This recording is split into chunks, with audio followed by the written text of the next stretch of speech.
Chers internautes, bienvenue. Cette sortie concerne la radiation de la liste électorale de Tidjane Thiam. L'ont-ils mis en réserve pour la République?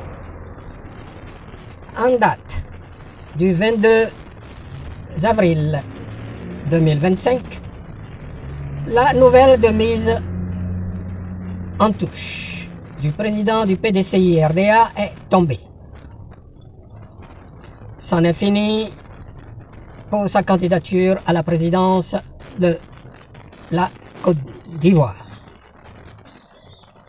Dans cette république politiquement remuante, avec des ténors présidentiables,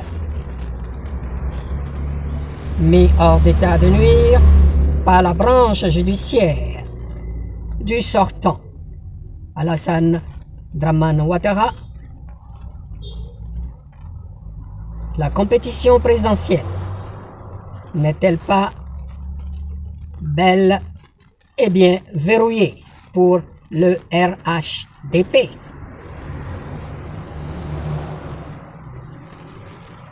Sera-t-elle apaisée, comme l'avait promis Alassane Dramane Ouattara, candidat à sa troisième succession pour un quatrième mandat illégal et illégitime?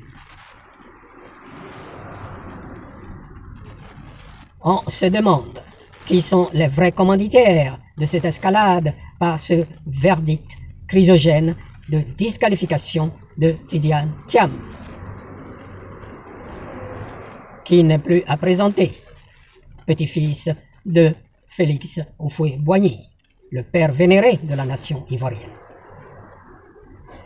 Chers internautes, est-ce imprévisible? Pas pour moi. Depuis l'intervention de l'armée française sous Nicolas Sarkozy, présentement un tolard avec une ceinture électronique, et de l'ONU, dans l'imbroglio électoral d'il y a une quinzaine d'années, aucune manœuvre politiquement bénéficiaire pour eux n'est à écarter. Ces ténors de l'opposition ivoirienne ne pêchent-ils pas par leur naïveté ou immaturité politique? Cette politique de type néocolonial qui sévit dans cette partie de l'Afrique, où ce sont les commanditaires étrangers qui décident de celui qui a l'habilité ou la compétence pour être à la tête de la Côte d'Ivoire.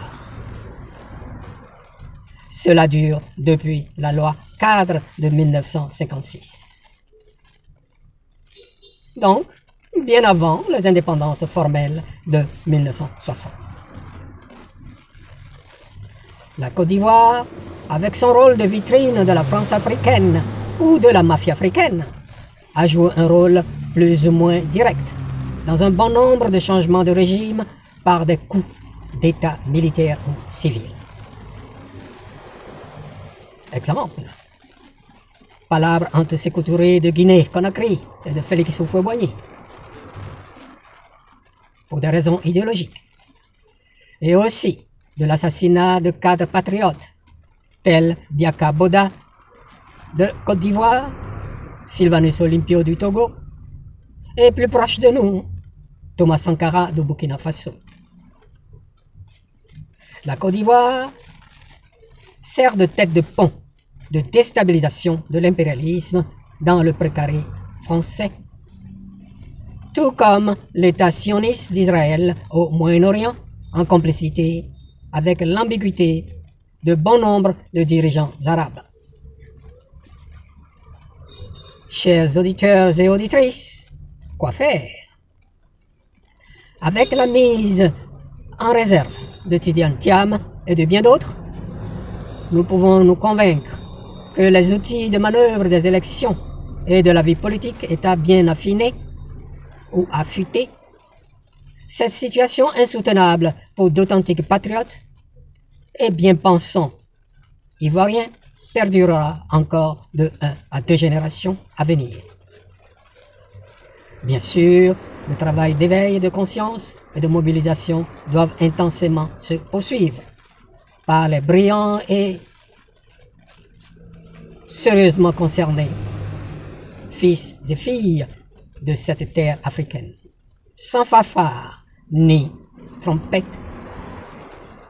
comme les professeurs Koulibaly, Agbo, bien d'autres, les citoyens et citoyennes comme Pulchéri Balé et autres anonymes, pour l'émergence d'une masse critique qui place l'intérêt national au-dessus de l'intérêt ethnique, régionaliste, voire religieuse. Une situation frustrante, mais excellente, appelant à plus de résilience et de temporisation. Je dis courage aux vrais patriotes et panafricains de Côte d'Ivoire. Chers internautes, qu'en dites-vous? Merci de m'avoir écouté, partagez, abonnez-vous et au plaisir de vous lire.